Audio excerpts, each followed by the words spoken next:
Sir आप कह जरूर रहे हो, लगती तो नहीं है। अब देखो, the electric field in certain region actually radially outward, ठीक है। और देखो मान लो ये है कोई एक चार्ज है, मान लो इलेक्ट्रिक फील्ड रेडियल, रेडियल मतलब रेडियस के अलोंग है और आउटवर्ड है, ऐसा कुछ है, ठीक।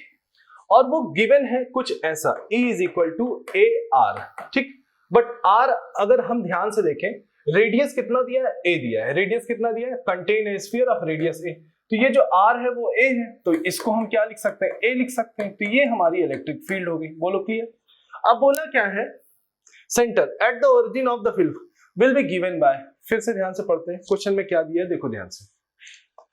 The electric field in a certain region is actually radially outward, it's actually radially outward is given by ये a charge contain in a sphere of radius a, ठीक। center at the origin will be given by तो बच्चों अगर हम फिर से पढ़ लेते हैं, कुछ अटपटा सा लग रहा है। The electric field in a certain region actually radially outward and is given by a charge contain in a sphere of radius centered at the ये origin will be given by, मतलब एक तरीके से चार्ज ही पूछ रहा है। क्या पूछ रहा है, चार्ज। तो देखो कैसे बताएंगे। फ्लक्स क्या होता है बच्चों, 1/ε0 q, बोलो सही है। फ्लक्स क्या होता है सर, E इंटू एरिया होता है। क्या होता है, E इंटू एरिया, 1/ε0, बोलो हो गया, इंटू Q।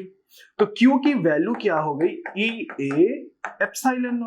और इलेक्ट्रिक फील्ड कितनी है, A इंटू A, और ये क्या है, A। अब देखो स्फीयर है, देखो एक चीज ये याद रखना, ये A एरिया नहीं है, ये A एरिया नहीं है। तो ध्यान रखना वाली बात है बच्चों, एक काम करो तुम यहीं पे स्फीयर का एरिया रख लो, 4πr², ठीक, 4πr²।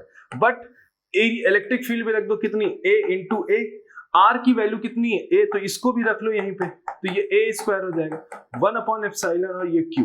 तो Q की वैल्यू हो गई, देखो ध्यान से, 4π A और A³ इंटू A ε। कोई ऑप्शन दिखाई दे रहा है, 4πε0 A3। बी आंसर क्या है, सही आ गया ना।